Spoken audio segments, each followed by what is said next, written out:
amigos telespectadores da Rede Vida de Televisão e do programa Páginas Difíceis da Bíblia, sempre com o Evangelho de Mateus, agora nos encaminhando para o desfecho final. Nós paramos, Ailton, encerramos aí o capítulo 25, né? Não encerramos ainda, não? Um pouquinho coisa. Falta falta, se não me falha a memória, o último julgamento. Sim, certamente, a partir do versículo 31, perdão, isso mesmo. Então, você vai ler apenas os versículos iniciais e eu vou fazer depois a explicação. Quero aproveitar de antemão e naturalmente antes do início, de lembrar ao telespectador que a Rede Vida coloca o nosso programa no YouTube. Não, no YouTube tem lá alguns programas, mas na página da Rede Vida tem o nosso programa. Então, o telespectador que não puder assistir neste horário aqui, pode assistir, gravar, não é? Ou buscar a página. Eu não sei se dá para gravar. Internet. Não. Ele tendo a internet, ele pode buscar, acessar a internet a hora que ele quiser. E quero dizer uma segunda coisa, mas eu gostaria do seu testemunho. O que eu estou dando aqui, propriamente, é uma aula. Sim. Esta aula você fez a PUC. Era Assunção, agora é PUC. Esta aula fica devendo alguma coisa à PUC? Nada, absolutamente. Então era esta nada. Uma boa notícia que eu queria dar ao telespectador. Ele está estudando a mesma coisa, se não mais aprofundadamente até, porque não sei se lá se vê um evangelho inteiro, versículo por versículo. Versículo por versículo não, né? Se vê por blocos, né? Pois é. Então ele está tendo mais até do que recebem os candidatos ao presbiterato, ao sacerdócio e aos que fazem teologia numa faculdade de renome que é a PUC, não é? Os próprios diáconos da Arquidiocese de São Paulo. Portanto, um programa de nível este aqui. Certamente. Certo? Certamente. Então leia. Então, capítulo 25, versículo 31 em diante. Quando o Filho do Homem vier em sua glória, e todos os anjos com ele, então se assentará no trono da sua glória, e serão reunidas em sua presença todas as nações, e ele separará os homens uns dos outros, como o pastor separa as ovelhas dos cabritos. Bem, aqui está o exórdio. O início solene. O Filho do Homem se senta num trono de glória. Que trono é este? Só pode ser o trono de Deus. O trono da glória é o trono de Deus. E o Filho do Homem ocupa o lugar de Deus. Vem agora para o julgamento. E isto Mateus faz questão de sublinhar no final da história. Sem dizer uma palavra, este Filho do Homem faz uma separação. E ao fazer esta separação, este Filho do Homem faz uma ação reservada a um pastor.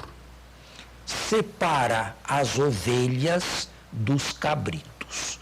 Coloca as ovelhas à sua direita e os cabritos à sua esquerda. É de se notar, não fala uma palavra. A cena é muda. Não é mais momento de peroração, não é mais o momento de perguntas, de indagações ou de averiguações. Agora se trata da sentença definitiva. E quem se coloca diante do Filho do Homem? Ponta taetna. Taetné, diz o texto grego. Todas as nações. Ou seja, todas as nações serão julgadas.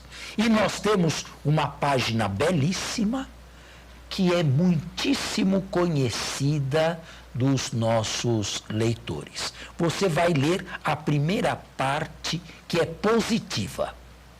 Dirá aos da direita: e porá as ovelhas à sua direita e os cabritos à sua esquerda.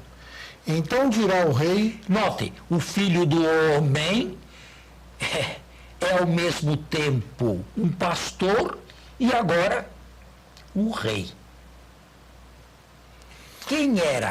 Quem seria este Filho do Homem? Este pastor e este rei?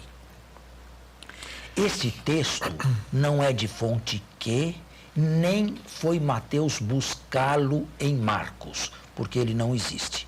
Como Mateus nunca cria nada de sua imaginação, este texto deve ser buscado na tradição pré-mateana. Mateus simplesmente o retocou aqui e ali. Existe, para quem conhece bem o estilo de Mateus, mateísmos, isto é, figuras de linguagem, palavras próprias, uso da sintaxe, das preposições, dos tempos verbais, que indicam bem a mão de Mateus. Mas o texto como tal é pré-mateano. Nós não podemos ou não temos mais como reconstruí-lo na sua originalidade. Alguém poderia fazer uma pergunta. Originalmente, a quem se referia este texto? Bem, Filho do Homem e Pastor são dois títulos que cabem a Jesus, mas Rei não. Jesus nunca se auto-intitulou Rei. E, ao falar do trono de glória, o Rei é Deus. Jesus nunca se autodenominou Deus durante sua vida terrestre e Deus sentado num trono de glória. Eu acredito que primitivamente, numa época anterior a Mateus, um judeu cristão compôs este texto aqui. E assim, originariamente, ele chegou a Mateus, composto por um judeu cristão. É possível que este judeu cristão originariamente pensasse em Deus, sobretudo se fosse de origem ou de linha apocalíptica. É Deus quem age, sem intermediação alguma. Porém, na pena de Mateus, este texto pode ter sofrido modificação. Agora, o rei, o pastor, o Filho do Homem é Jesus. Mas, repito, nós não temos como reconstruir o texto na sua originalidade anterior a São Mateus. Leia. Então dirá o rei aos que estiverem à sua direita: vinde, benditos de meu Pai, recebei por herança o reino preparado para vós desde a fundação do mundo. Pois tive... E agora vem as causais. Pois tive fome e me destes de comer. Tive sede e me destes de beber. Era forasteiro e me recolhestes. Estive nu e me vestistes. Doente e me visitastes. Preso e viestes me ver. Então os justos lhe responderão: Senhor, quando foi que te vimos com fome e te alimentamos, com sede e te demos de beber? Quando foi que te vimos forasteiro e te recolhemos, ou nu e te vestimos? Quando foi que te vimos doente ou preso e fomos te ver?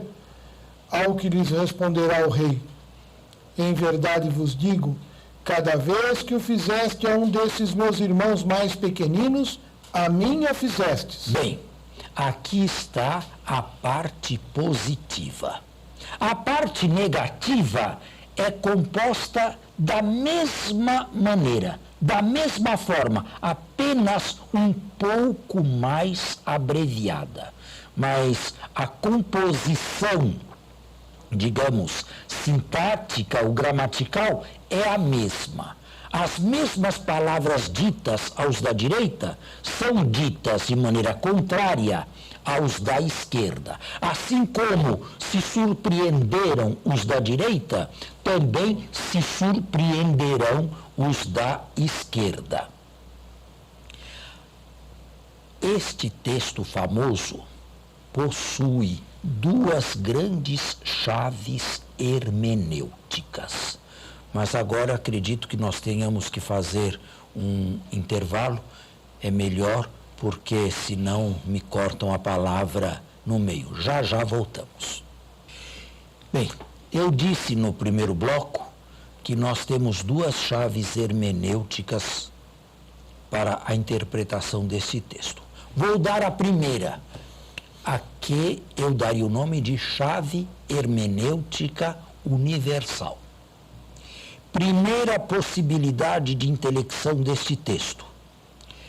Aqui se trata de uma religião pura, sem dogmas, sem catecismo, sem nenhuma revelação. O importante é amar e fazer. Basta isso. Não é preciso nem saber quem está por detrás da ação. Os justos não sabiam que Jesus se encontrava por detrás de cada necessitado. Esta é uma chave hermenêutica muito moderna. Vamos eliminar os dogmas, vamos eliminar toda a parte que divide e vamos insistir na praxis. Cristianismo é, sobretudo, praxis. Primeira chave hermenêutica. Então, repete, fazer, agir e basta. Fazer o bem. Fazer o bem.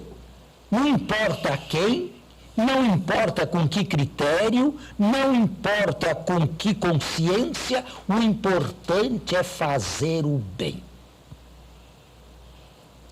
Segunda chave hermenêutica dessa hermenêutica, digamos, universal. Segunda chave de interpretação.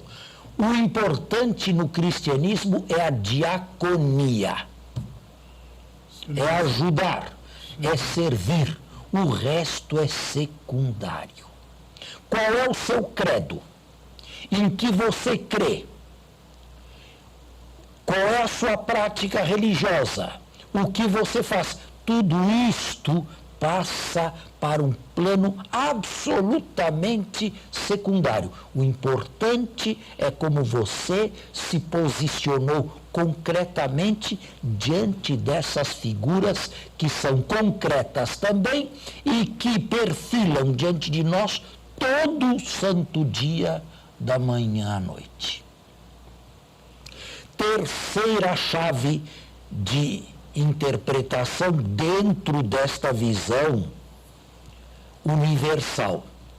O texto indica que só a bondade e a bondade praticada é levada em conta por Deus.